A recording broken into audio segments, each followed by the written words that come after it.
feel quite sick. Just to let you Well, know. you're old. Will I start talking? Probably that'd be a good idea, right?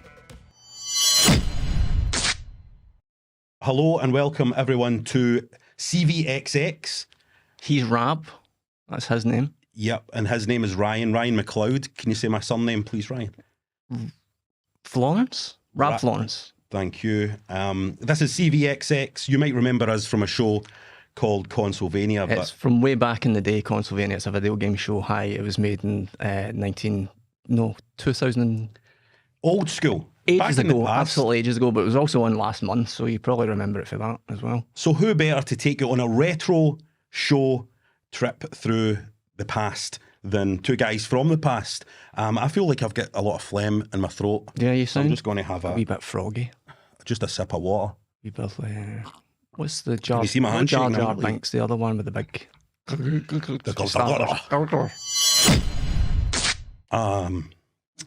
CVXX is the name of the show. This is our new logo. We got from Guft Industries. How much? Because it's got a bit of the old one on it.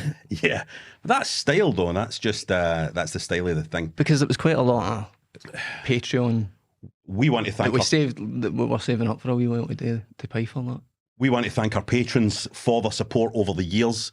Because it actually looks a wee bit like, for that, maybe it's just for this angle, but it looks a wee bit like Cucks. Yeah, we want to get ahead of this just before anything. This does not say Cucks. That's a V. A CVXX. So it's not Cucks. It's CVXX, which stands for Consolvania XX. And in this episode, stands for CV84. The XX is as in maths, where X can be any number. Is that what that means? I think so. It's Is that algebra. genuinely actually what that means, or did you make that up? No, that's X is algebra. So we're going back to 1984, which both me and Robert can remember. There's no point in going back further than that because our brains hadn't developed enough to make memories properly. So 1984, we can kind of clearly tap back into being that size and how we were reacting to the world back then. So we're starting in 1984. Yes, we're starting. We are going to take you on a trip through 1984 because with this show, we really feel like it is. How would I put it? The history of video games, guys, has been, I would say, dominated by the American discourse. And this is a challenge to the Americans out there. Your civilization is in decline. Russia are dominating the charts in every way, and China also. And we feel it's time to take a grip again of British retro history knowledge and go, Ryan, please come in, because I'm just talking here and I feel like I'm getting myself in trouble with Russia. I'm getting sucked in by this article on V because in 1984 V first came on the TV. You're getting all panicking because you're thinking about how things are now, but you shouldn't be thinking about that. You should be thinking about 1984, back when you were safe. We were in when there was no threat in nuclear. No, there was actually quite a lot of threat in nuclear war in 1984. Guys, I dyed my beard last night. I don't know how that looks on camera. Did you dye all of it? Well, I tried to. I'm just going to take a sip of water because I feel like I've got a lot of phlegm. Okay, just give us a shout if you need more water, because... Right, so 1984, guys. So where would you like to start in 1984? How this show is going to work as we go through. Initially, what we said was that it's going to be every episode is going to be 1 year. So we'll start episode 1 in 1984. But actually, the structure's changed somewhat because what's going to happen is at the end of each episode, Ryan, we're going to decide whether we want to move into the future, into the next year, or whether we want to stay in that year for a while. It's a wee bit like a Barrymore kind of game show type of thing. Do we want to move years or do we want to stick? Choose Barry? Why? I mean, there's a lot of. Why? It's carry on. It is like a game show. The first, I think game show. I think Barrymore. That's just. It is like a game show. Sorry so if it's offensive or triggering in some way. We'll decide at the end whether it's time to move into the future or not. Whether to travel through time or whether to stay where we are, where it's safe. Do I sound nervous? Yeah. I'm sorry. I'm really trying my best. This is really much more professional looking than I expected. We didn't realise, just because we've been working out of our own houses for so long, how much pressure there was going to be because we've spent so much money on this studio. There's a guy in there. So, anyway, it's 1984. So why don't we take a start, Ryan, by looking what happened at the start of 1984. Okay, what happened at the start I'm of going to, let me pull out my data slate. Put your phone away a wee sec. We're calling our phones data don't know what slates, we'll call them, because obviously phones didn't exist in the 80s. Can I put on this? Can you give me a wee second? No, don't put it there. Can you give me a wee second, actually? Because I went to the toilet, I did a number 2, and I sat my phone. You know how when you're... This is a bit much, but my trousers, my It's pants... fine, I work in care. So. My trousers and my pants were down, and I had my phone cradled in them. Can I just stop you there before you finish the story and say that I'm proud of you for sharing this story? Thank you. Right, I think it's brave of you. I'm really proud of you for I- sharing this story. I was just wanting to say, my trousers and my pants were down around my ankles, and I cradled my phone in them. I sat my phone in them, as I do sometimes when I'm having a thought. Obviously, when I finished doing the toilet, I pulled my trousers and my pants up, and my phone stayed inside my pants. It spilled down my trouser leg, so I'll just quickly get it out. It's quite embarrassing, but it's just up my trouser Probably leg. quite a clear imprint on the phone screen for touching you. Sorry, I've bumped the mic. Sorry, fella. Right, here we go. So, in January 1984, let's take you back. Where were you in your personal life in 1984, Ryan? You mean like psychologically? What do you mean? As a child, where were you? What was happening? I was either probably in my bedroom or I was out playing. Because I was 1984. all I year, was- for the whole year. Yeah. Yeah, well, I was 6. I don't know. What were you doing when you were 6? I think I was. This is a genuine memory. I used to I would take the cushions off my mum's couch, and I would put the cushions in the corner of the room and make a den out of the cushions, a square den, and then I would take the page 3 out of the Sun, and I would fold it, and my sisters would come into my den and they would find that I was sitting looking at a picture of a page 3 girl. That was when that's had one of my earliest memories. I also have an early memory of being stuck in a toilet in Spain. I was in a Spanish toilet and the guys were shouting through the door, "Roberto, push it to the left, Roberto." Okay. It was Italian waiters and the... Okay. I was actually stuck in the toilets when I went to see E.T. Was E.T. out in 1984? Why was E.T. in the toilet? No, I wasn't stuck in the toilet with E.T. I went to the toilet during seeing E.T. and I got stuck in the toilet. But that was quite a traumatic because I was only a wee 6-year-old boy and I got scared because there was aliens and stuff in the film anyway, which was a bad scene as far as I was concerned. And then I got trapped. You know, on January the 3rd, 1984, the Financial Times introduced its stock exchange index, and it listed the 100 companies with the highest market capitalisation listed the stocks on the London Stock Exchange. Okay. January was that? That was January the 3rd. So let's get off to a good start. I want to take you, Ryan, what's your favourite event of January 1984? For me, it has. Can I look at my data slate as well, or is it just you? No, you can do February. My favourite, well, obviously the Apple Macintosh went on sale, priced at $2,500. I thought that was extremely expensive. That is a lot of money for a By 6-year-old. today's numbers, that's like... I don't know how that works, but it's a lot of money.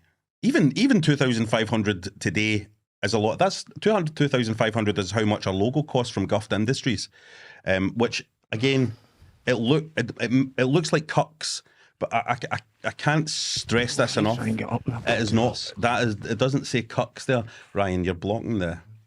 It does look like... It is a V. It's got a point in it of a V. But in January the 27th, Ryan, and this is serious. Let me just put this right down the lens, because Michael Jackson is rushed to hospital with 2nd-degree burns from pyrotechnics whilst filming a Pepsi commercial. His hair went on fire.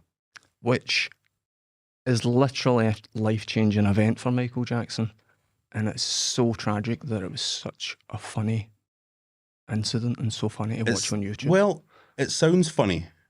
It looks pretty funny as well. Do you think there is a direct line of causality between Michael Jackson's hair going on fire and Michael Jackson dying?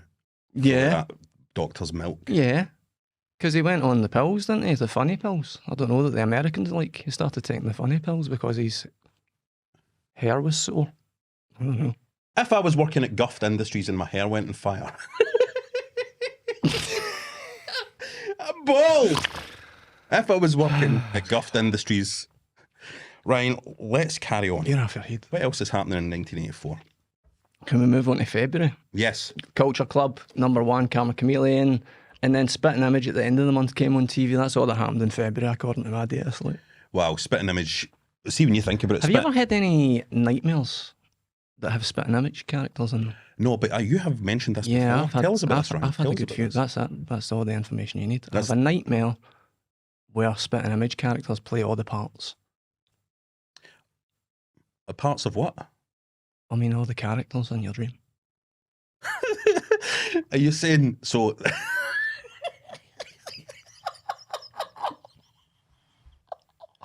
Sorry. Right, sorry. I Are mean, you I don't- saying I'm sorry, but this guy, he's a fucking. Listen. Let me just ask you something. You're saying the Spitting Image characters played play characters in your dream. Right, so let's say you have a nightmare, right? About what you're dying, a doctor tells you.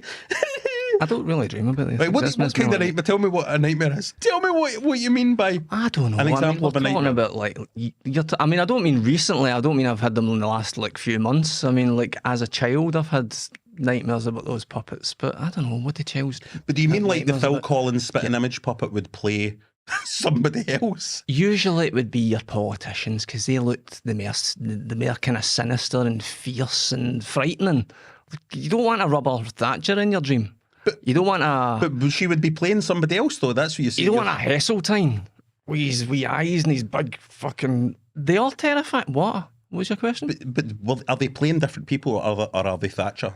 No, they're actually Thatcher. And I don't mean the puppet Thatcher. But you think that What Margaret you Thatcher said- had been What cast you as said, like my as we auntie? can see, if we have a replay rewind, what we can see is that Can we you do that? said Can we have a replay? you said that the Spitting Image characters play characters in your dreams.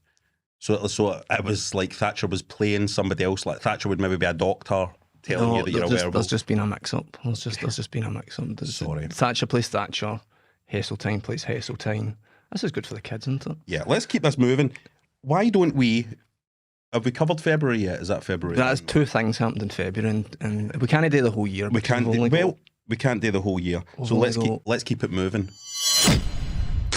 One of the most significant, I think, cultural moments of 1984, the year 1984, is the release of the TV show stroke movie by the BBC, or the British Broadcasting Corporation, called Threads. We are confident that the Soviet Union will take note of our resolve and will desist from its present perilous. And the Threads was a pre and post-apocalyptic drama about a nuclear attack upon the UK, and I believe it's set in Sheffield. Yes, Ryan. Most of the characters, the base of the story happens in Sheffield, yeah, because the reason for that being that it gives a good example of that size of town, a good example of a British town that size, but because it has industry in it, it's seen that it would be a target for a nuclear strike. Yes, because it seems like an unlikely town for a nuclear strike, but yet industry, and so that's where the attack would happen. They probably don't have that anymore, I would imagine. With the same level of industry in Sheffield. Yeah, I don't think we do that in this country. Well, I think maybe the fans back home could maybe let us know about that. If we've got any Sheffield-based fans, do let us know. Hope you're First of all- enjoying CV84. Let us know if you know anything about industry, heavy industry in the early 1980s UK. Let us know. Would you be a target? Ryan, we watched Threads again together recently, didn't we? We did. And so this is essentially our review of Threads, a massive cultural moment. Ryan, what did you think? Looking at it as a, what age are you now? 50? 46. 46. What is your opinion now? Like, because I know you've seen it before in the past and saw it in childhood. Oh, for sure, yeah. So at the time, and I've seen it in between then and now. Okay, so what's your take? I want to hear your spin. So this is Ryan's spin. We put that title, Ryan's spin. Hot take spin. No, Ryan, No just hot Ryan's take? spin. No hot It take. won't fit in the screen. Ryan's hot take spin. Ryan spin. Okay, whatever. I really enjoyed what I enjoyed about Threads that I didn't appreciate. I think the last couple of times I saw it is how imagery is important in it. And I dipped in and out because I had access to the director's commentary that's on this Threads these days. There's a anniversary edition that was brought out by director's commentary. And I only briefly dipped into it, but I heard the director talking about, he was actually talking about what the imagery had done to him. What the words he used is that he says that he felt as if he had lost his equilibrium by making this show for, for 2 years in his life. No. I mean, he's in a ear, equilibrium or... No, I mean, he was like traumatised by okay. the things that he fucking had to... Pretend. Are you all right? Yeah. Imagery that he's talking about that he had to visualise for 2 years to make the show, he says, like, permanently scarred him. And I saw it this time, how it's almost set up, there's a really old-fashioned way of setting up shots. It's almost like it's a photography montage sometimes that it's putting together with the shots that it's showing you. The way they're, like the melting milk bottles or the woman peeing herself, or that's what he kept saying, like he wanted images to stick with people. Yeah. So did you get a hard on when the woman peed herself? I mean, it was merrily stiff all the way through, but it's probably I mean, there's a lot of, we've not really got time again there, but there'll probably the equilibrium of my trousers went. Did I say equilibrium? Because I meant equanimity. What? Equanimity? Can we get a Google check on equanimity, please, if that's a real... Equanimity is a real thing. The guy says he lost his equanimity, and he'll know his equilibrium. Well, Robert Powell, when he played Jesus in Jesus of Nazareth, which wasn't 1984, I don't believe, but Robert Powell, after playing Jesus in that, thought he was Jesus and had to go into a mental hospital. And he gets sectioned because he thought he was Jesus. That was a story that I believed all my life until I heard Robert Powell in Desert Island Discs a couple of years ago saying it was a lot of shite. So he referenced it? Yeah, it says... Well, he would though if it was off his nut and he was on a mental. Exactly. Listen, I just want to say one thing, and this might seem like a weird digression right now. There's a kind of big David Icke fan page who have been saying that they're going to crash this show or do something, I don't know what it is, crash or rush. Internet terms they're using, you mean? Yeah, are these like hackers, like conspiracy hackers? I don't know what they are, but it's something to do. I thought most people that were into David Icke didn't know how to use their fingers properly, though. Well, no, when they heard CVXX was starting, suddenly there was this whole thing about, you know, Big Mike and all this stuff, Tom Hanks, and it became very, very focused on... What's Tom Hanks been? Where's our money coming from? Why suddenly... Are we in a fancy studio like this? Why are Guffed Industries making our logos? And I just want to say, if there is any David Icke fans watching this, well, you can go and fuck yourself. You can fuck yourself. Because we are not afraid of... And listen, by the way, 1984, David Icke was not the man he is now in 1984. He was a fucking pubic. You need to stop. Listen, I'm not scared. You need to stop. I know I'm speaking polite on this show. I know. But we're from fucking North Glasgow. Calm down. And if any of these fucking David Icke idiots want to come and crash or rush... Right. Sorry, Threads. It was, I think it was about 40 minutes in to... We should probably cut that bit out, but we'll talk about it later. Keep it. 40 minutes in, there's the scene where the woman who's pregnant and her husband, who's at Brushstrokes, is it? Is it Brushstrokes? Carl Howman. I don't care what his name is. What was the show he was in? He was in Brushstrokes. He was also in Bad Boys with Johnny. No, the one with his dad. He lived with his dad. Oh, no Brushstrokes. No Brushstrokes. Oh, Jesus Christ. What was he in? The one with his dad. He lived with his dad. He did live with his dad. Wasn't he Don't Wait Up? Was it Don't Wait Up? No, it wasn't Don't Wait Up. It wasn't Just Good Friends. It wasn't Butterflies. What was the one? You can see it, can't you? You can see his dad. Let me check my data slate. You keep talking and I'll check. His big boggy eyes. I'll check my data slate. Was his Daniel John Thaw? Yeah. Let me check my data slate. So 40 minutes in, this woman and the guy that has now at Brushstrokes they're scraping the wallpaper off of a flat that they're about to move into, and she's pregnant. And there's a radio broadcast about how you're to cover dead bodies. Home to roost! Home to roost. Home to roost. Sorry, dead bodies. Dead bodies, you have to cover them with Dead cellophane and bodies. stuff. That's This is for where anybody this- outside Scotland. That's dead bodies. it really put fuck them. Sorry. It really put me in mind that this is a reference that nobody will get, but my friend Helen a few years ago made an art installation about scraping wallpaper, and it was actually quite. It turned out quite moving. Like it was quite. I mean, because there's a lot of history and finding other people's wallpaper under. There's Yeah, it would be something. moving. There's something about that experience that. There's Why do you know puts you do in mind stuff of like that? time Why do and you know do stuff like that? art installations. Well, just stuff that moves I'm making people or cups. stuff that because you're a talented guy. How much was it? 2.5. You're Thousand. you're a talented guy. Thanks. Why do you know the stuff that moves people? I'm trying to, Rob. What was I talking about? Threads.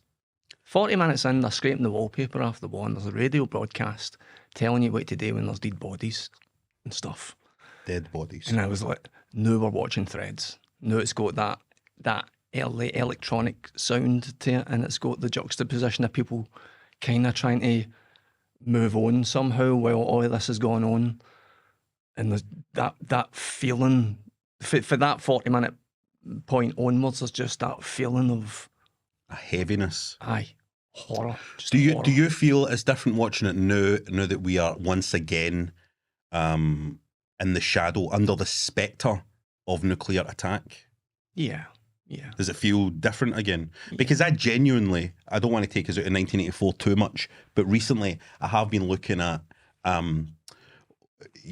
live out in Helensburgh, which is near the Faslane nuclear base, and I feel like possibly the nuke would land directly right on the top of my head. It's a fucking big target.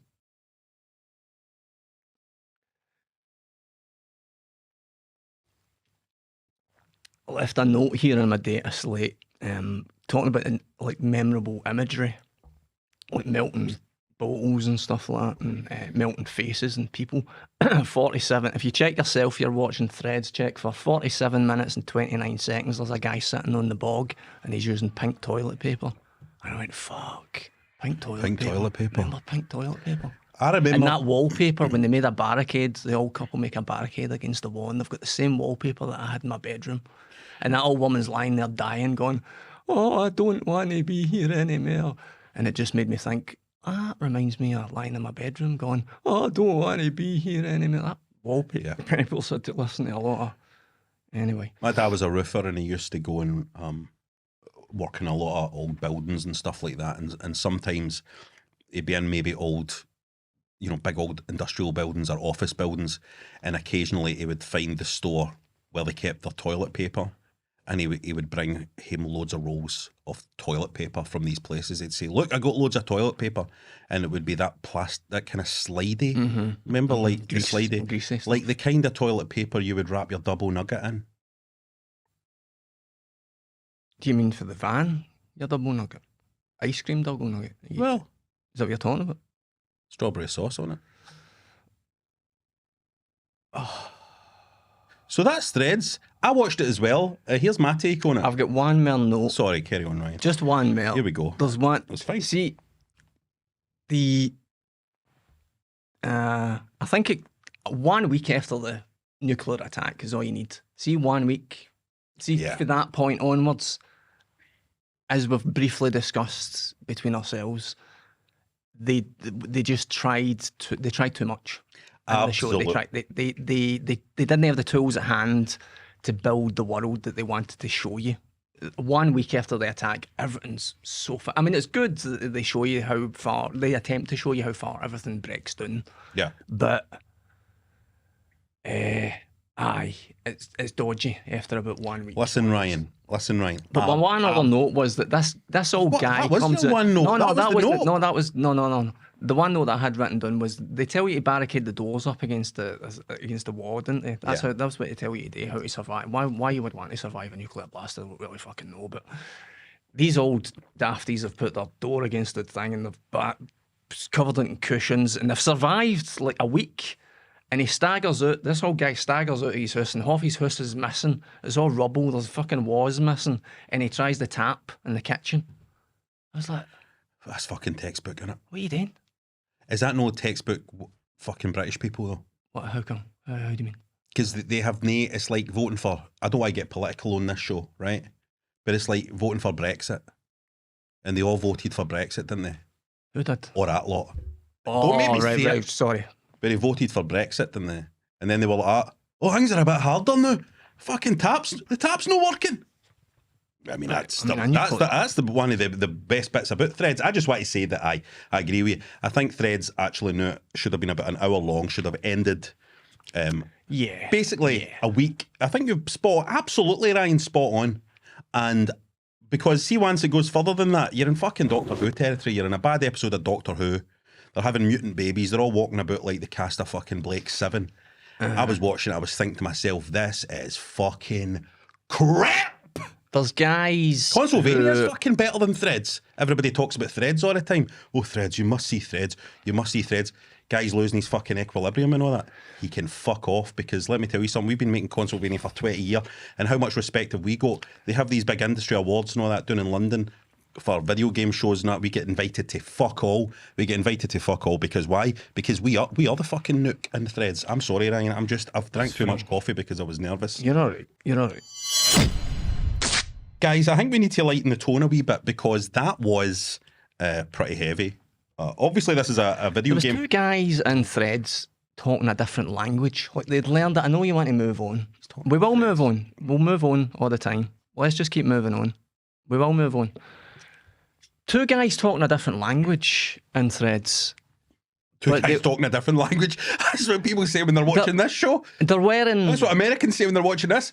They're wearing like bomber jackets and stuff, and like cords and like shoes. They're speaking a different language, but they're dressed like they're about to queue outside the job centre. I'm like, what is this? What am I looking at here?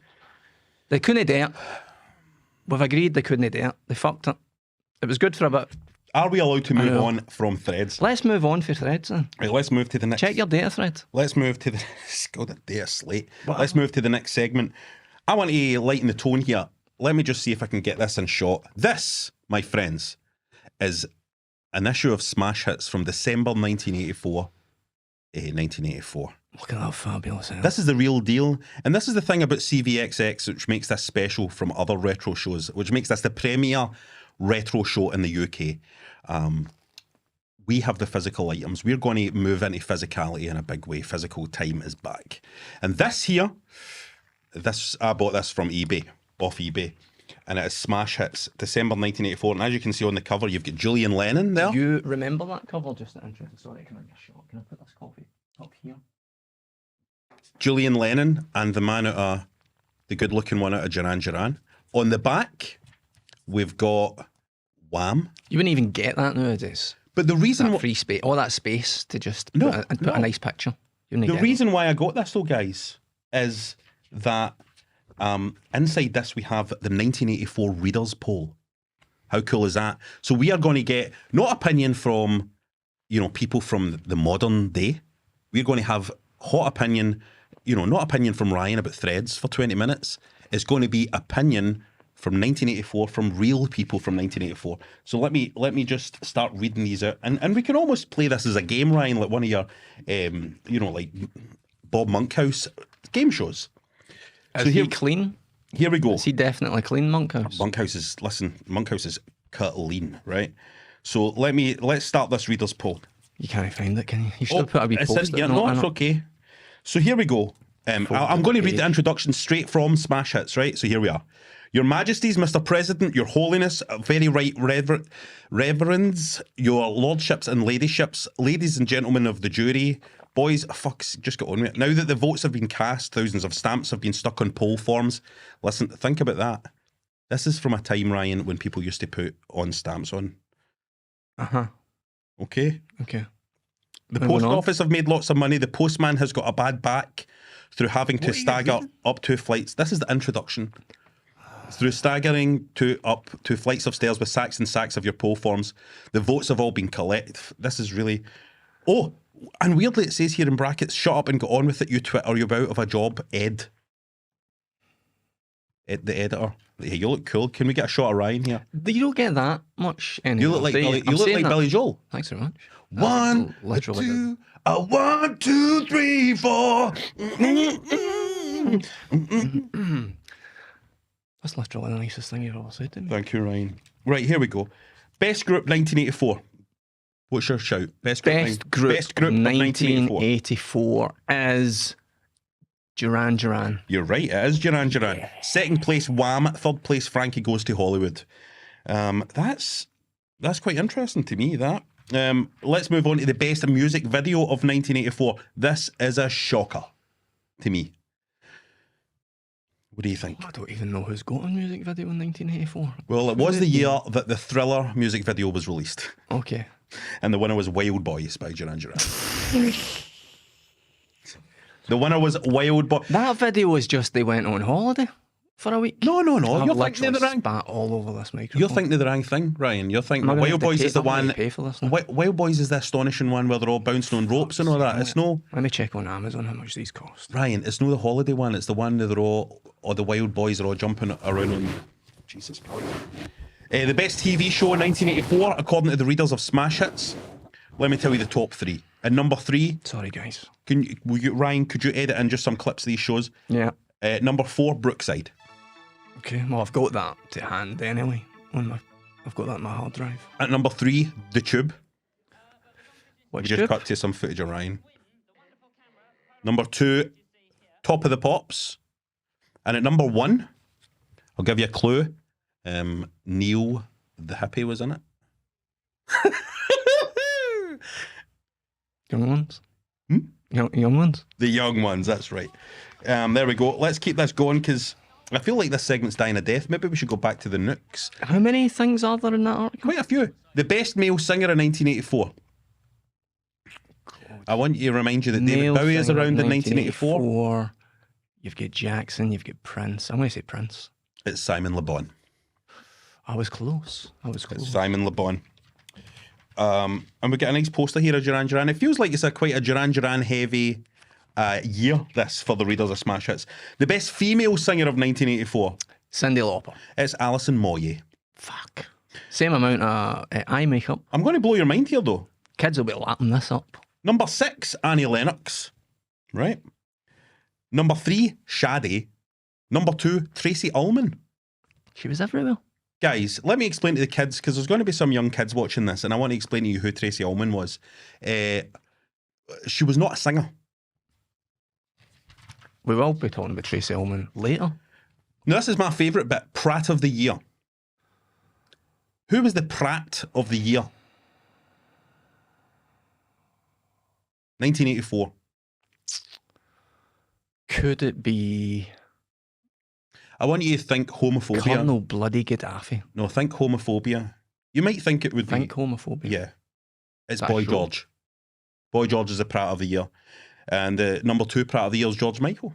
So that was, that's the time that it was. Prats. Most fanciable male was John Taylor of Duran Duran.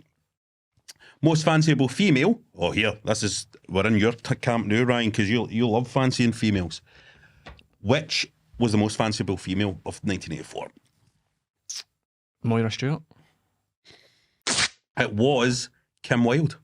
Of course it was Kim Wilde. It was Kim Wilde. But number 2, wait to hear this, was Tracy Ullman. She was huge. She was bloody huge. We forget. I don't know what it is, because she was huge in America as well. She started starring in films and then Listen, she was huge in America. as well. Tracy Ullman is, even recently she's had sketch shows on TV and she's fantastic. She's like a completely underrated talent here. And best radio show was Heard it Mike here Reid. first. Oh, Jesus. Best radio, I'm bored of this. It keeps fucking going. Most promising. We've got like 2 films and 3 games. Right, let's keep it going. Most promising new act 1984. Let's keep it moving. Most promising new act 1984. Promising new act. Most promising new act. Oh, jeez. I'll give you a clue. His dad was assassinated in the street in New York. Also, he was in the Beatles. Christ. Any other clues? He was married to Yoko Ono. Keep going. He slapped about his first wife. a bit. John Lennon. Best single. You want to guess what the best single in 1984 was? When Doves Cry. No, it was The Wild Boys by Duran Duran. that's not what that- Let me see if there's any Prince singles Are here we in this burning list. this when we're done? I Feel For You by Shaka Khan is there, which is a Prince song. So there is that. Blue Jean by David Bowie is on the list. And Dancing with Tears in My Eyes by Ultravox, which is our favourite song of video game auteur and genius and friend of the show, friend of Kirk, friend of CVXX, Hideo gonna- Kojima. I'm only We'll getting change another it. The only Just go problem- in. Just literally just go in. on the Guft Industries website, it says no backbackers.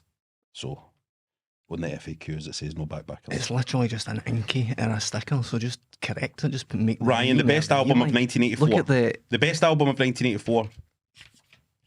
I don't care what that magazine says. Purple Rain was out in 1984. Sorry, it was number 8. It was number 8, Purple Rain. 7 and the Ragged Tiger by Duran Duran was number 1. And want me to tell you what Nick Rhodes said about that? That's fantastic. An old album getting that many votes? I'm shocked. What do you mean you mightn't count it? That's totally unfair. You've definitely got to count it. And I don't believe he said this. I think No, I think that's a work like the wrestling. The event of the year I 1984. can't believe they've got a article on V that doesn't have a V. Ryan, in what it. was the event of the year 1984? We need to keep this moving. Minor Strike? No, it was Roger Taylor's wedding. I forgot that was 1984. And yeah, that's it. So that's that. And but what we do have here though is we've got the lyrics to Gary. There it is. The lyrics to Gary Glitter's "Rock and Roll Christmas." It is. If you want that as well. Smash hits predictions for the new year. Alana Curry will be in the first issue of 1985. Who's that? No idea. 2, so will Madonna, and what's more, so will old tongue Sarnies himself, Ian McCulloch. So we're Ryan. moving on. Yes, move on. Well, we're going to move on. Do you want to talk about any games? Yes, let's talk about games now. So, Ryan, what have you been playing from the year 1984? What have you been loading up on your tape set? Well, I had a ZX Spectrum, as many of our viewers will know, when I was growing up. Unlike you, I had a ZX Spectrum. That was me, my rubber keys, my tape, and I've been playing some ZX Spectrum games that I've never played before. Would you like to hear the title of one of those? Yes. You've heard of it before, probably. I don't know if you've played it. I will have heard of it. I hadn't played it. I actually get quite an encyclopedic knowledge of games. Deus Ex Machina on the ZX Spectrum. Wow. Which originally came out. I know you're saying we'll buy physical stuff, but I've been checking on eBay and fuck that noise, because that's like 80 notes minimum to get yourself a ZX Spectrum version of Deus Ex Machina. I'm not paying that. Forget it. Yeah. It's a plastic box. Remember the really satisfying plastic boxes you used to get that was all one piece? It was all one mould. So it has like 2 tape holders, a plastic, black plastic moulded. method thing, and you would just pop in the cassette and pop it out nice. again. That's satisfying. So it's got one of them with a nice box art cover design on it, and you have 2 tapes in Deus Ex Machina. One is the game, and one is an audio tape. And you load up the game tape. That loads in your data information onto your chips. And then you put in the audio, and the game will tell you when to press play to play the audio to correspond with what you're visually taking in through your eye holes. I can't And- follow this. I don't know if anybody else. I can't. It sounds more complicated than it is. Are you telling me that in the year where things like people were playing things like Manic Miner and all this kind of stuff, there was people doing stuff like that? Yeah, I had no idea. I had no idea. Right, I come thought that you could either, in 1984 anyway, you could either play a game or you could listen to something. But then now I find out in 2024 that there's people who were actually at the time playing games and listening to something at the same time as well. This must have been one of these fucking. There's no way they came up with the idea for this without a smoking wee it. bit of the... Smoking some of it. Aye, no way. Because why would you? We'll play it and we'll listen to music at the same time. That's textbook. So Ian Jury is doing a voice. Smoking a and reefer. John, is it John Pertwee? Have I got the right doctor? Is doing a voice, and somebody else is doing a voice. So they've got famous people doing voices on this, and it's good. That's it. That's my review. It's dead good. But we're It's going really to see good. some footage, aren't we? So can we roll some VT? Well, today we'll be doing a special Superstore software checkout to put the so-called top 10 games to the test. Well, where better to come to do it than the centre of London's hi-fi and electronic shops, Tottenham Court Road. Where better to come? What about Glasgow, Scotland? Sarah Green, kiss my arse. London, kiss my arse. Deus Ex Machina is a game that I've never bloody heard of. Hello. Hiya, Ian Jury. Ian Jury's in it. I think we Deus mentioned Ex that. Machina. Sorry, I was speaking there. Ian Jury there, John Pertwee, there he is. That's very good representations. I've got to speak on the graphical style being as slick as it is. It doesn't have that many sheets, but the sheets it does have are beautifully thought up. Well, I can only do one sheet. It could be a little shorter, but other than that, it's really good. This game makes no sense to me that it existed in 1984. I don't know what I would have done if I found this as a small child. I mean, you're talking to a man here that didn't even trip out his balls until he was around mid-30s or something before I tripped my balls out. And Robert, if you think about it, his balls have never actually even tripped out once. And that he's in his mid-60s. So if I'd found this at the age of 6, the age of fucking 6, for fuck's sake, I imagine I'd played that. This? A pair of boobs with no heat? For a 6-year-old, why was this even allowed to happen? I could have been on the fucking scrap heap. I could have been on the scrap heap at the age of 6. As far as I'm concerned, I dodged a bullet no playing this game.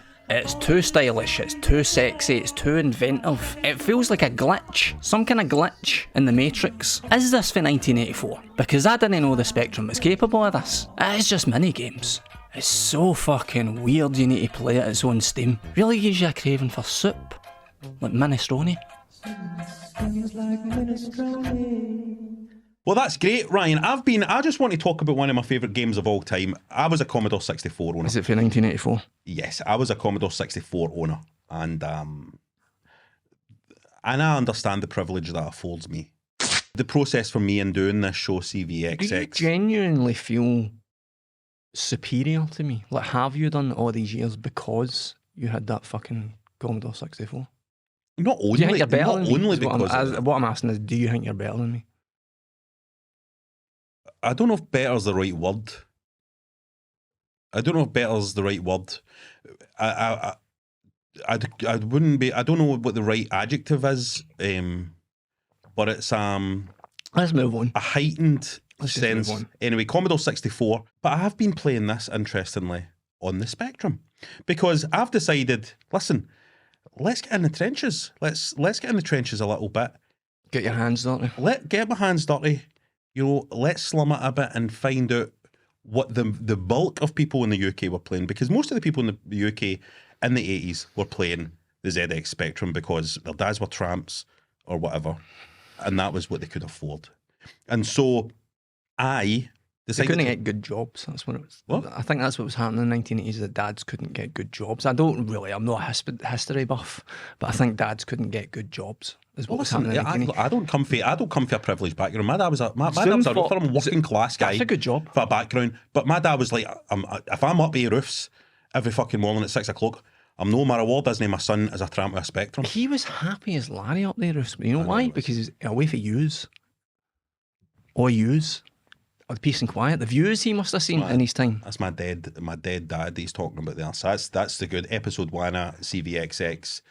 And my dad was up in the roofs because he didn't want to be with us. So that's a good start, Ryan. Dads don't want to be with And we kids. kind of said Dads maybe this will never want to be with their this kids. would be a new start for our relationship. We're going to do a new show. It's like a reset, and quite frankly, the worst thing you've ever said in episode 1. So that's good. We move on. No, I want to talk about the fact I played fucking Bruce Lee on the Spectrum. No, Bruce Lee was, for the because obviously the young team out there won't know who Bruce Lee is. Bruce Lee was a guy, he was an actor who did karate. He made karate famous, kung fu. He made kung fu famous. I think he was karates. karate first. He made jiu-jitsu was what he did, actually, if you want to be specific about it, right? But I'm trying to speak in layman's terms for people out there. Okay. And the game is a fantastic computer game. We're going to run some VT on it. I am brilliant at this game. And I just want to say, you know what I was going to say, Ryan? Before you said that, I was going to say that the Spectrum version of Bruce Lee is actually good. Right, but you're not saying that anymore. Well, You're I'm still too saying late it, because you're I still fucking saying recorded the VT. You're saying I would change it if I could, but I've already recorded the bit. So let's have a look at that. I really do hope that I am not going to regret what I'm about to say here. I hope this doesn't come back to haunt me at any point. But Bruce Lee on the Commodore 64 was one of my favourite games, certainly my favourite game of 1984, and has remained one of my favourite games into the future, out of the past and into the modern days. It's a fantastic Wii game by a guy called Ron Fortier. And I think that this is a game from 1984 that means a lot to a lot of people. You are Bruce Lee. You're running around these wonderfully illustrated little sheets. I mean, this is the Spectrum version, and it even looks good. I'm used to the big, colourful C64 version, but even this Spectrum version stands up, and I hope I don't regret saying that, by the way. You're pursued in this game by a ninja and a fat sumo guy.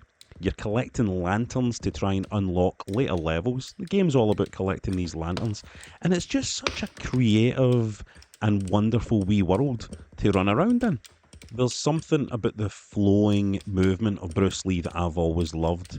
There's something about the fact you've got that lovely free-flowing platform and stuff going on, but you've also got like genuinely effective combat. You know, you can fight these guys. And the clacking you'll be hearing in the background is my zip stick clacking around. I've got my zip stick plugged into my ZX Spectrum Next, you know, very fancy machine that you can get if you're a guy on a telly. That's the kind of things you can have. But just look at this. Just look how creative this world looks. How unique this world looks. I just think this is one of the greatest games ever made. And I'm delighted, in fact, that I decided to spend some time with the Spectrum version to see if it stacked up, because it's as playable on this as it was on the 64. Almost feels like it's maybe a wee bit faster. Maybe it feels a wee bit faster. I'll have to check. I don't want to regret saying this, I'll tell you that. So Ryan, what else have you been Did playing? you finish it? Did I finish Bruce Lee? I'm really good at it. I've never finished it. I would like to try to finish it, but I've never actually finished it. What else have you been up to? I have also been starting on another game called Tir na Nog. You familiar with that game, Tir na Nog? Tir na Nog? It caught my eye because you see, there's a wee like retreat just outside of Glasgow, Scotland, in the United Kingdom, called Tir na Nog. I've been there. Called Tir na Nog. Yeah, I've been there many times as well. They've got a big, massive, like 10-foot steel dragon that they've built. That its eyes light up and smoke comes out its face. But they've also got a nice tea room as well. So whether you like dragons, you like tea rooms, have a look for Tir na Nog. Anyway, the game's got the same name as it, so that's why I tried it. But I'm at a bit of a quandary because I really can't make head nor tail it. I'm wandering about these landscapes, left to right, north, south, and I don't know what I'm doing. Have you got some VT? Yeah.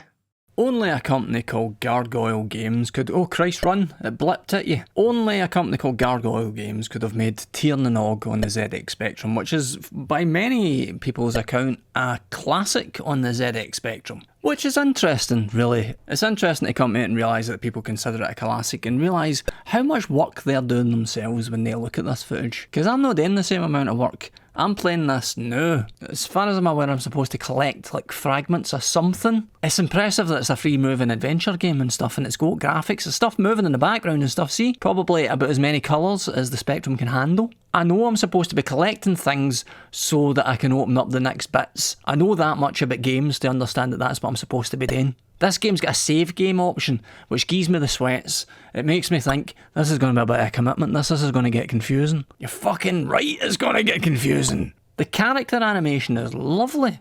Beautiful. I love the way the character moves. The rest of the game, I mean, you can look around your character, like you can look around so that there's a different background around your character, so it's sort of like they've went, let's try and make a kind of 3D. I suppose at the time it could have been mind-blowing. I just couldn't fucking figure out what I was fucking looking at. This is a massive oversight. I've just now realised I've just a massive oversight with old games. It's just sometimes you get an old game. Now I remember you get an old game. Sometimes you can't figure out what's happening in it, how to play it. Sometimes you can't figure out how to load the game to even get into the game. But now I remember that's all a thing. Just being utterly perplexed. If you've not got the manual, that's it. It's over. It's over. You must be able to find the manual online though, right? A PDF. It'll be somewhere, but I couldn't find it. Can I talk to you guys now about Raid Over Moscow? Raid Over Moscow, or Moscow as I like to call it, is a game that has a very difficult opening sequence where you have to take off from a hangar and fly through a door. I remember a few games like that for the early days where the first thing that you have to do is nigh on impossible and not fun. And I'm always convinced. convinced it's because they kind of front load everything and they don't want you to go further because it's rotten. Yeah, because they've only, I'll tell you why it is, because they've only made 20 sheets for their games. Yeah. They should have about 100 sheets, Well, the but they've first only sheet- written 20 sheets. I could really do with some more water, so I'm just Right, going to... just come under there. The first sheet of Raid Over Moscow is impossible to get through. Good thing about doing comedy in Russia, you have captured audience. They're not going anywhere.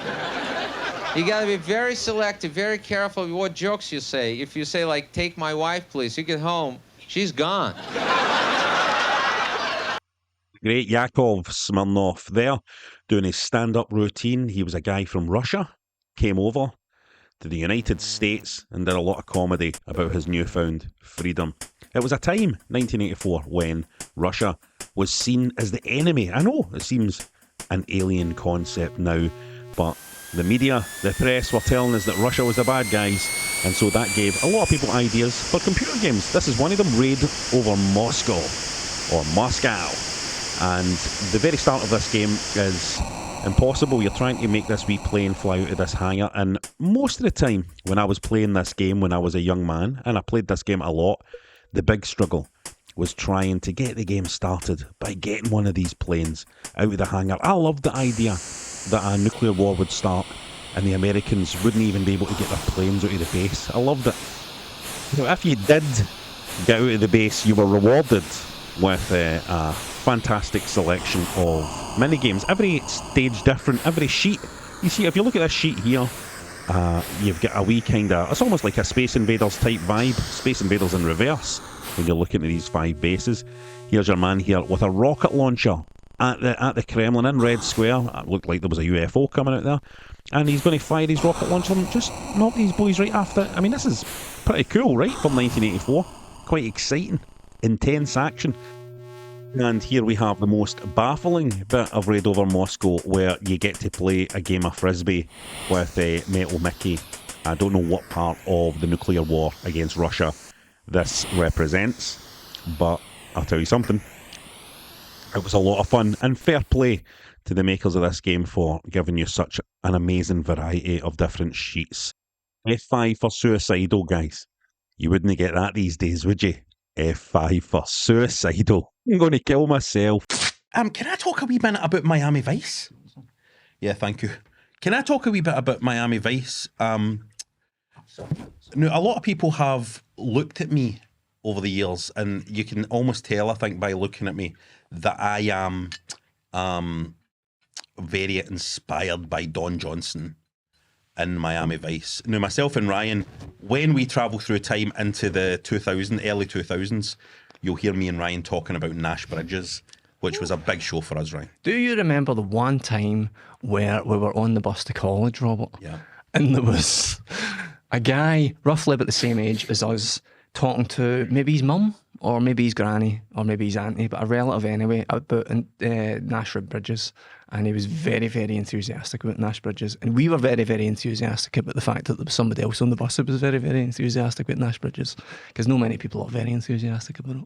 But they should be, because it's a good fun time. Cheech is in it. Cheech is in it. His daughter's a cracking looking lassie. And What is the deal again? He's the actor Don Johnston his wife's good looking in it. He's dating the actress who's playing his daughter. Yeah, I think he ended It's a up going different out with time. his daughter in it. I think he ended up going out with his daughter in it. Like, Showbiz is a bit sometimes like ancient Rome, really, isn't it? I Anything mean, goes. it is, you get away with it. I mean, my wife's 8 years younger than me. Unbelievable. Unbelievable. And that is the Don Johnson effect in full effect. When I watched Do you directly, in some way, attribute that phenomenal success with the ladies with your love of Don? I do, actually. In fact, I'm going to go further than that, because actually it's more to do with Moonlighting, but Miami Vice was the start, because in Miami Vice I saw, finally, you have to understand that in 1984, UK culture, and this is directly to the young team out there, UK culture was such that the people you were seeing on TV and in media in 1984 were your Gary Glitters, your Alvin Stardust, your Jimmy Saviles, your Mike Reed, Both Mike Reeds, two different Mike Reeds, both as fucking ugly as each other. And these people were the influences for most children out there. That was children modelled themselves on these guys because that's how they were seeing. But then I watched Miami Vice, and I think I was probably the only kid in Scotland that watched Miami Vice.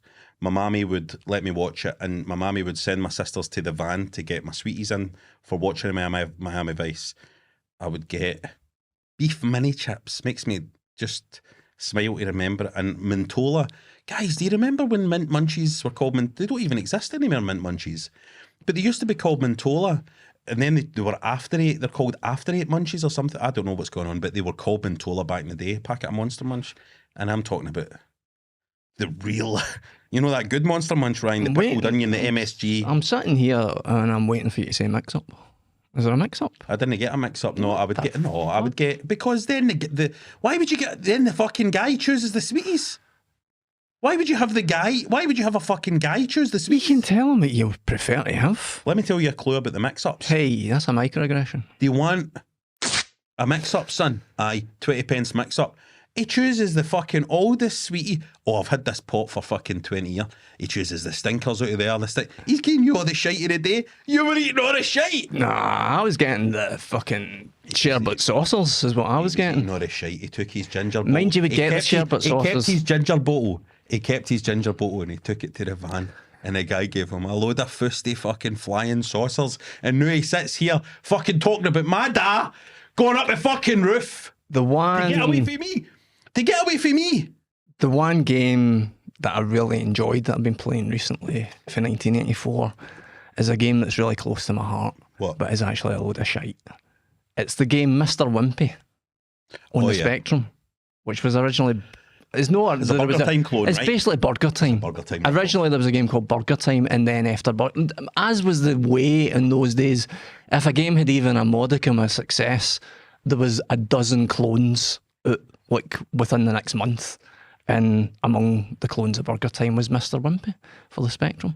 And you would basically just try and build a burger. You'd move your guy and try and drag the ingredients there from one side to the other and try and build a burger. Sometimes you would run across ingredients and try and get the ingredients to fall down to make a burger. Right. Yeah. It's really fucking hard. But let's get to footage. Hard doesn't even cover it, Ryan.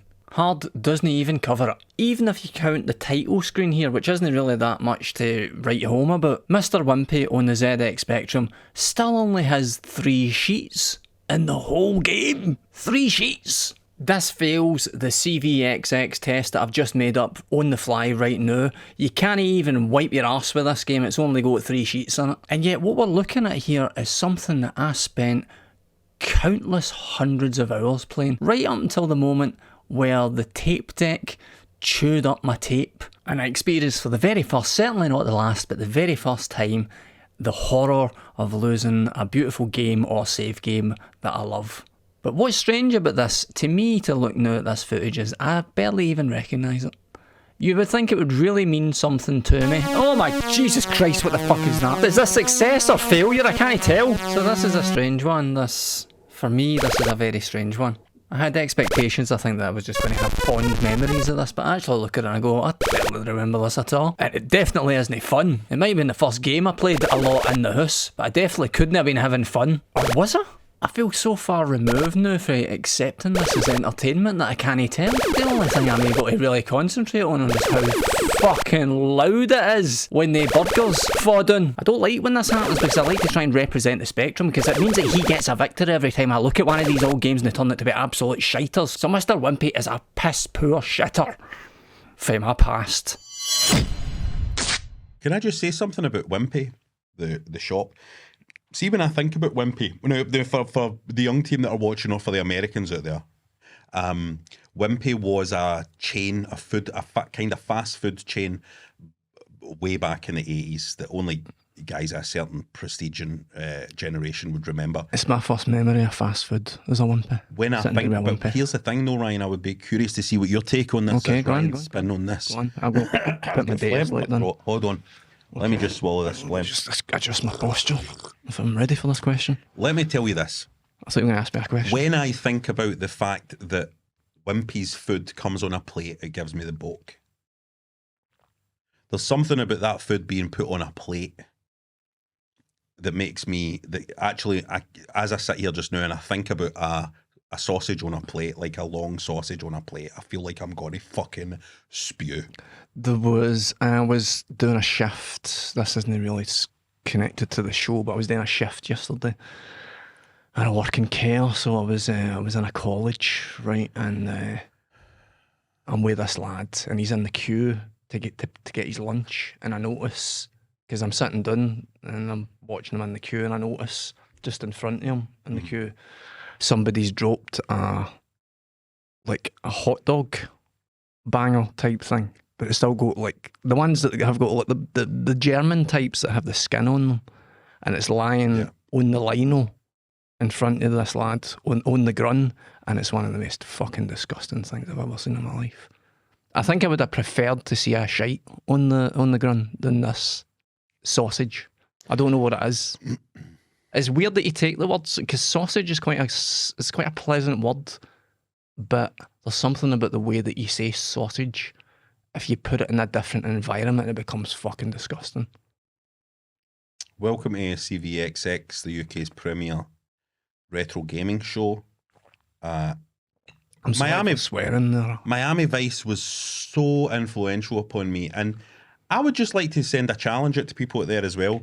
Watch the first episode of Miami Vice. Dude, think it'd be Michael Jackson or something, man? I'm gonna cut you good, sucker.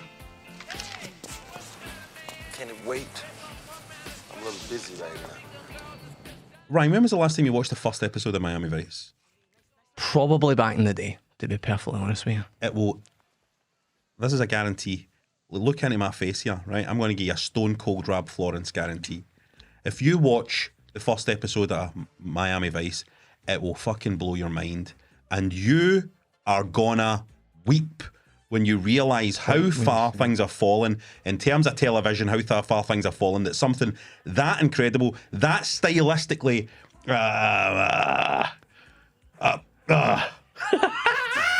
Did you have a stoner? I was going to ask you, did you have a stoner? Listen, there was always, not so much in the first episode, but there was always good looking chicks in Miami Vice. Let me tell you something.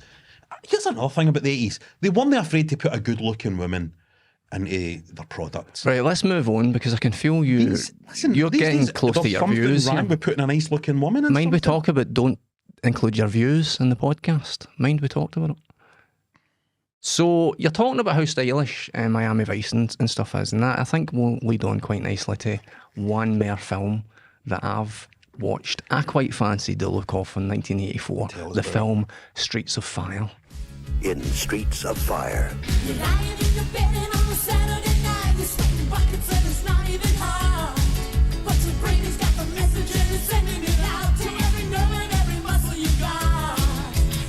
Have you watched Streets of Fire, bro? I've never heard of this film, never seen it.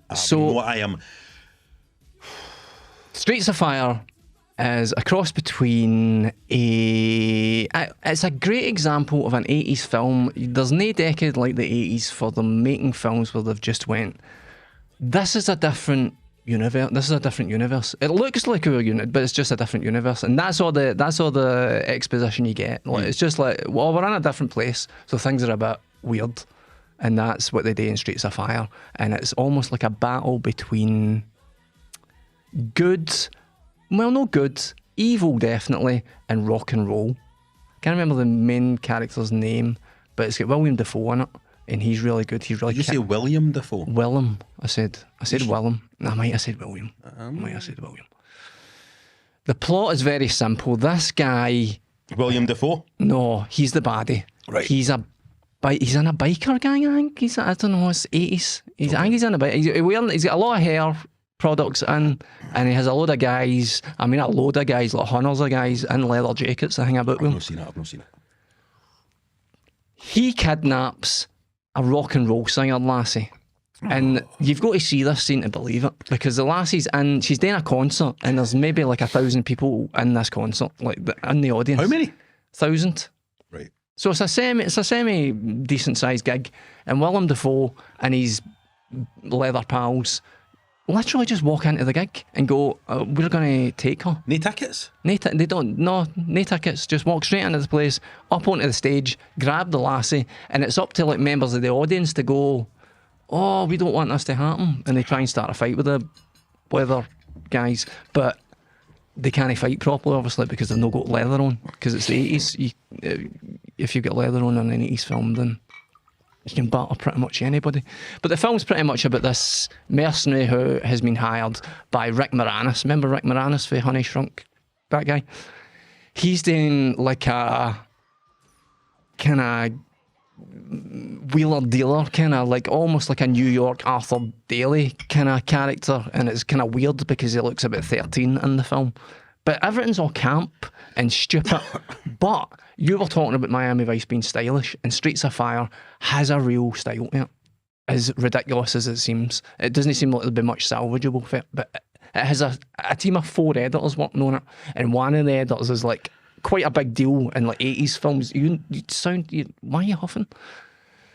So there's quite a lot of sequences in it because of the musical influence as well, where they're cutting to the music and they're cutting like action sequences that genuinely have quite a lot of energy and style to them. It's enjoyable for that reason. How long is it? Hour and a half? Hour and 40? Hour and a half. Okay. You'll never watch it, but I'd actually... I might watch it. You might watch it. But it's... Yeah, that's the main reason. Did they get the lassie back at the end? Do you want to know? Aye, they got her back, yeah. There was a lot of... Because the guy that was hired to find her was... He was actually her ex-boyfriend. The guy that was hired to... The mercenary guy that was hired to get her back after Willem Dafoe's gang was actually her ex-boyfriend. Her ex-boyfriend. You can't say William Dafoe as your fucking opening gambit and then every other mention of fucking Willem Dafoe you say it properly. You can't be consistent at least. Anyway, so that's it. I don't even fucking believe the Streets of Fire even exists. I've never heard of it. It's a solid 7 out of 10, I would say. I've never heard of this film. And if you've came in here, and we've paid Guffed Industries for this time, and if you've came in here and you fucking invented a film today, your joke about William Dafoe or whatever, then let me tell you something, Ryan, it's irresponsible. You just said William Dafoe. I'm saying it because that was what you said. Right. I went to see Krull in 1984. Now, Krull came out at the end of 1983, but I went to see it in 1984 because it came out in the Christmas New Year period in 1983. So when most people in the UK went to see it, was actually after New Year. And my brother took me to see it. And I think he took me to see it on the 2nd of January because I have a very strong memory here, Ryan, of my big brother John taking me to the pictures. We got on the bus in Wallacewell Road. We went down to the Odeon in Renfield Street. We got off the bus in Renfield Street to go to the Odeon in Renfield Street in Glasgow to see the fantasy movie Krull. And my brother said to me outside the cinema, he says, "Hold on a minute, wee man." And then he went like that and he made himself spew all over the pavement. And that's my main memory. What day did you say? What day? I think it was the 2nd of January 1984. Do you know what day that was though? Day of the week? Just trying to narrow down what you might have been up to about the night before. You don't need to look it up in your data slate. It's going to take too long. Okay, but I could check if you give me just 1 sec, because I think we can go back to see if anything happened in the world. And nothing happened on the 2nd of January 1984, but on the 3rd of January 1984, the Financial Times introduced its stock exchange index listening to. I've done this. Thanks for joining us on CVXX. It's brought to you by Guffed Industries. March of 1984, by the way. Let me tell you, a movie releases, Ryan, which is something that I think if we knew this, we might have had a wee look at. It's called This is Spinal Tap mockumentary, is released in the US. The film popularised the term up to 11. Have you seen Spinal Tap? Yeah. Have I seen Spinal Tap? You haven't, have you? I have seen Spinal Tap. Of course, who hasn't seen Spinal Tap? So guys our age, that's all what we... What's your favourite scene out of Spinal Tap? The thing, mate, when they put it up to 11. Let's move on. Also, in March, coal miners began their strike to protest fuck. Protest the closing down of mines. Have you got anything else left to cover? Yes. Right. Just well, give me a why minute. Are you reading I'm telling these you. things. Do you not think it's important that we cover the Crow mining? Can we do anything on this? Because if Guft pulled their funding, how are we going to pay for this? I don't know how Thatcher's government had time, by the way, to close down the mines when Thatcher was busy starting in his fucking nightmares. Spy versus spy. Now, when you're a Commodore 64 guy, much like myself, I remember being in my cousin Ramey's house. I've literally never heard of your cousin Ramy. My cousin Ramey's house 30 years. in Clydebank. Oh, I do remember your cousin Ramy. Yeah, Sorry, my cousin Ramy in Clydebank, and we would play Spy versus Spy together. Now, Spy versus Spy was an incredibly advanced and very incredibly sophisticated game, which had two spies running around. I think they were from Mad Magazine, these characters, which was an entertainment magazine produced in the United States of America.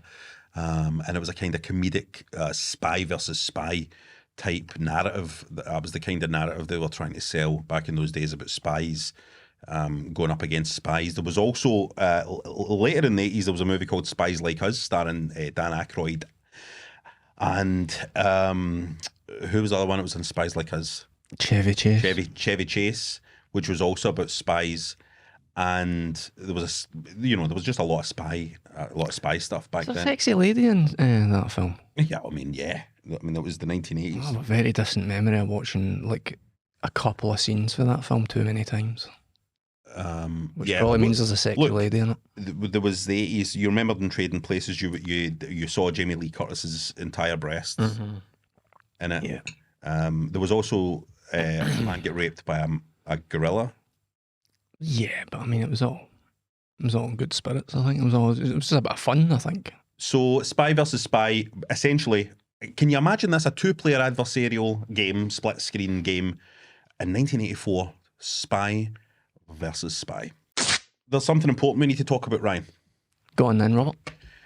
In 1984, perhaps the most significant moment, and this is something that both myself and Ryan have had a look at. This is our main cultural spotlight of the day. We're going to get Ryan's spin on it, but we're also going to get Rab's spin as well. And it is, give my regards to Broad Street. 1, 2, 3, 4. I just was laying a yo-yo ballroom dancing, seen it on TV. I got what I got, ballroom dancing. This is a movie by Paul McCartney, very much by Paul McCartney, featuring his music, and he also wrote the screenplay. He wrote it by himself, by the looks of it. There's no ghostwriters or anything. Paul's done it himself. Paul McCartney wrote it. Absolutely no chance that Linda did never horns in this somehow. Possibly. Give my regards to Broad Street. I watched it, and this is how important we're taking this show, CVXX. Thanks. And again, I just want to stress, this is, if we don't want people to make their own merchandise for this show, because obviously we will be releasing merchandise, but we do not want, that is a V, okay? So I don't, just keep that in mind, that is a V. If you are, don't bootleg any merchandise, but if you were, make sure you get that. I mean, it used to be Consulvania. It's pretty obvious that there should be a V in there. Yeah, I mean, but I think people know. It's that for some reason it's the pink makes it worse, but I don't. Anyway, moving on. Paul McCartney. The storyline of Give My Regards to Broad Street is that Paul McCartney's about to release a new album, but his master tapes, his pal who had been through some bad things in his life, right? I can't believe the plot of this film. His pal being through some bad stuff, right? You say his pal, but he'd literally the plot is that they've met this guy like maybe a couple of years ago, maybe no, even a couple of years ago. But he's had a shady past and he's had a hard time. He's had a hard life, this guy. So He's been in a jail, I think, right? Paul McCartney being Paul McCartney, he's like, give him a chance. Give you a job. Do you remember the scene in Give My Regards to Broad Street? I watched it last night, so if I don't, I've got Alzheimer's. Yeah, well. Paul is getting out his car, I think, for some reason, and he just waves at a homeless guy. There's a homeless guy on the street. He just waves at him, but that's the only reason that the homeless guy's there. There's no interaction in it. It's just for everybody to go, oh, Paul McCartney's all right, and he waves at a homeless guy. Sorry, can I just interject a wee second? Absolutely, Ryan. Can I just interject for 1 minute? And this is the wonderful thing about this format, because it is a conversation. Ryan, I'd just like to interject a wee second there. Are you suggesting that that's slightly an aggressive tone against Paul McCartney? What I was saying is, Paul McCartney is set up. It was another example in the film of Paul McCartney being a nice guy. They put in this wee bit in to go, oh, Paul McCartney's a nice guy. Paul McCartney does the right thing, didn't you? So it gives you another. It gives you no. I'm saying it as a compliment because it gives you more evidence to go, oh, Paul McCartney would give a guy like that a chance because he's a nice guy. That's what It just sounded like you were being negative towards Paul McCartney. Sorry, I've got. No, I wasn't being negative towards Paul. I was just saying it was a questionable decision. As a lot of people in the film are pointing out, this is a questionable decision that Paul McCartney's made. He's given a guy that he's known for maybe 18 months as an ex-felon the master tapes to his new album and went, these are the only copies of my album in existence. Could you please deliver them to whoever? Yeah, deliver them to the factory. That's what I think they say that is supposed to go to the factory. But the guy goes missing. The guy goes missing, and oh my God, the master tapes go missing, and the album is lost. Right, so the album is gone. Give my regards to Broad Street. I think I had very little awareness of what it was about. I was quite amazed about the fact it takes place over the space of one day. It does, because another plot point is that I've forgotten the name of the industry. Guft. It's no Guft industry that we represent. The industry that owned the record label that Paul McCartney worked for, because they gave him a deadline of midnight. Yeah. But I've forgotten the name of it. They had to deliver so they had to find the album by midnight, or Paul McCartney would lose control of his entire empire. Rathbone Industries.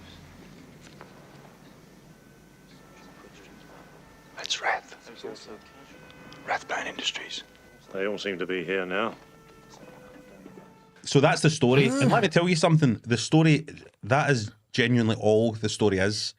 Because, not to spoil anything, but by the end of the day, I don't know how much to spoil here. Should we do spoilers? Yeah, I think we should do spoilers because, well... Right, well, first of all, what do you think of the first musical sequence? It gets together, and let me tell you, I was very excited because anyone who knows anything about us guys, me and Ryan, you know that there's someone who is very important to us, very important to this show. Ryan, who's in this movie? Giant Haystacks. Giant Haystacks is in it, but obviously I was meaning Ringo Starr.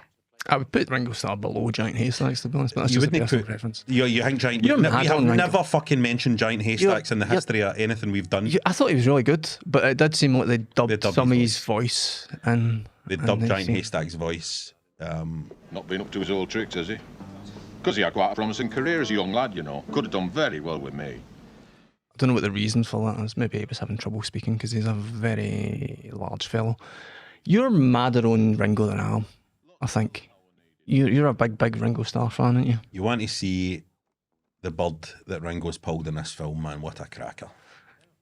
And he did it like that as well, didn't he? I think it was there some... maybe, I think Paul was having some spaghetti. We'll check the footage, but Paul was having some spaghetti in the canteen in between a recording session. I think maybe Ringo was having maybe some nuggets or something, some hash browns. I'm just jumping onto my data slate here because I'm going to blow your mind. Yeah? That was Ringo Starr's wife. That's why they had that great chemistry, didn't they? There was a scene, real wife, and let me tell you something. Paul McCartney's real wife was in it as well, Linda McCartney. And let me tell you, she's cracking looking in it, and she does a cracking performance. And I don't want to be just reducing people to their physical. That's the main thing. Paul McCartney's cracking looking in it. As well. I was mentioning that she might be involved with the writing of the film, but I'm totally missing out the fact that she's cracking looking, that's the main point in it. Listen, how much you ride? That's the main point. Is Paul McCartney? Eh? How much you ride in this is Paul McCartney? I didn't think so at all. You didn't? No. Why? When he's diving about in that sports car thing that he's got with the flames on it, and he's got one eyebrow here and another eyebrow's up there, I'm like, look, state of Paul McCartney. Look how out of date his haircut is, I thought.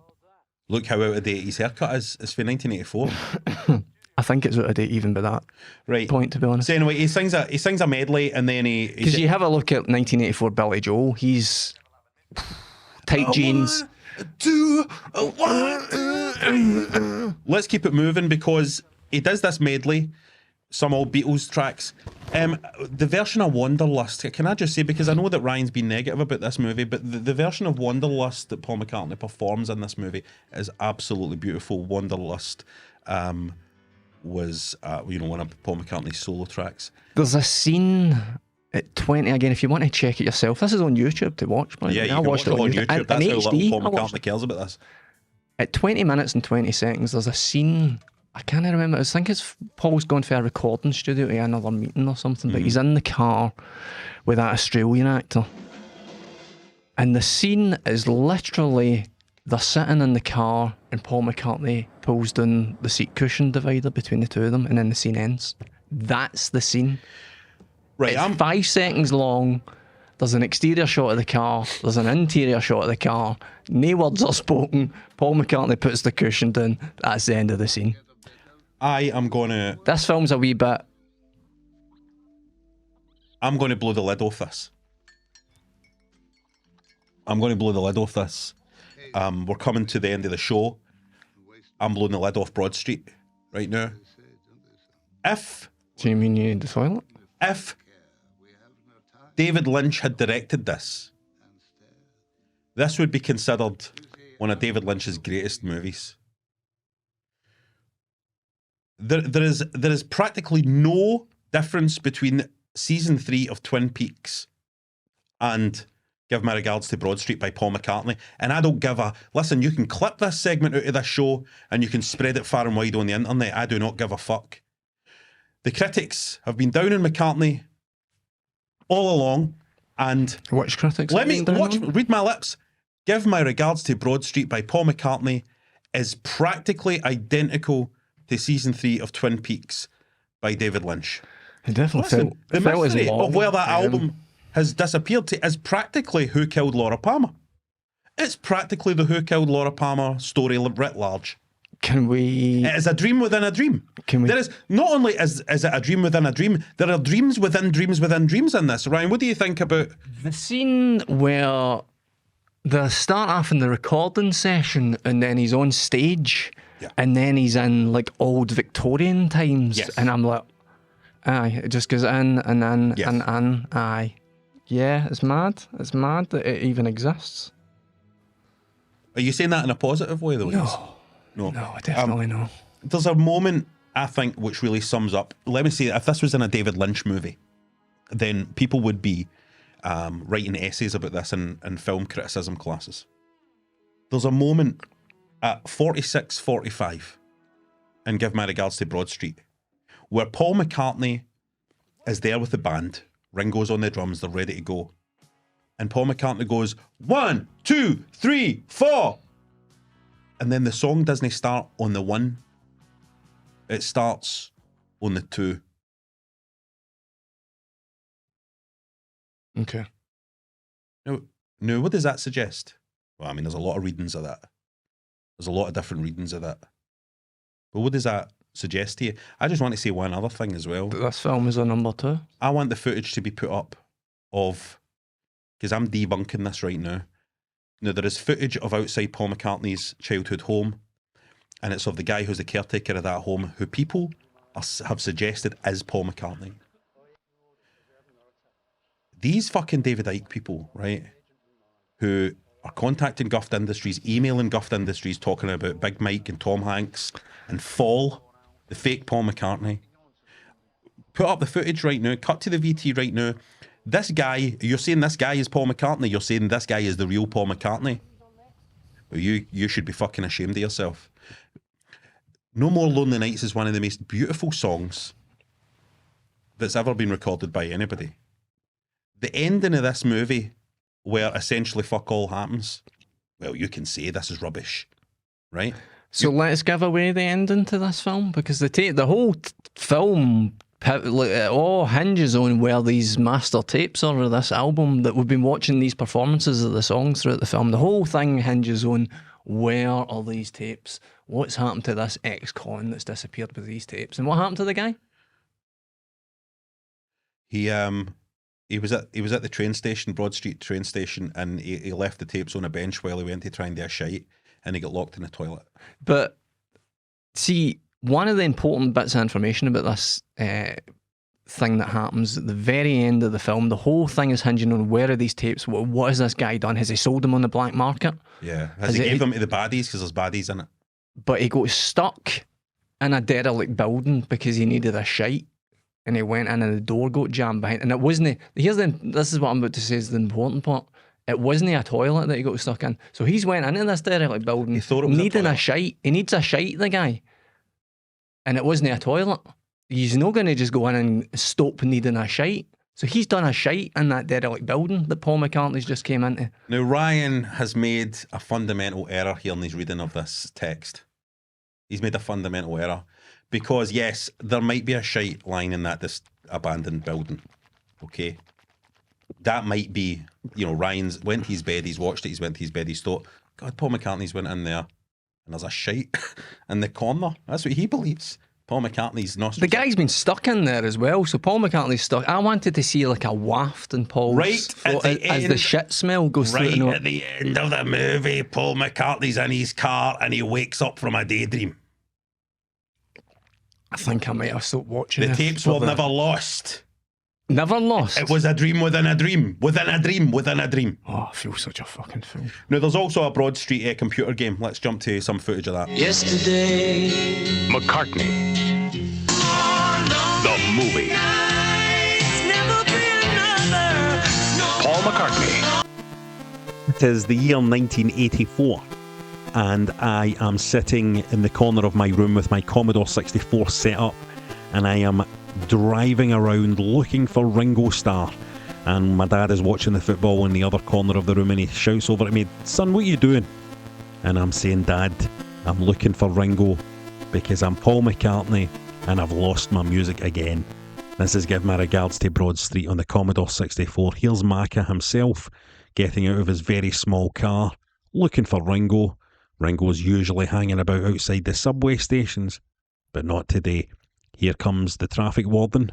Watch out, Macca. He's going to get caught. I hope he's not carrying weed like he was that time when he got arrested. Remember? One for the young team there. Now, you will have noticed that we've got a wee bit of Band on the Run by Wings playing here. A fantastic song. Have a listen. Band on the Run. Band on the Run. As you can see, all the characters from the movie are represented by wee drawings down in the corner there. Oh, let's see if we can find Tracy Ullman, or actually I think that's Linda McCartney. Not a sausage. Guys, did I find Linda McCartney? Not a sausage. Guys. One thing I will say about this game is that perhaps this did inspire Grand Theft Auto in some form. It does kind of look like a proto Grand Theft Auto, doesn't it? Just with a lot less killing and a lot more looking for the guy out of FX Murder by Illusion, who is hanging about outside a subway station with a wee bit of Paul McCartney's music. But not today.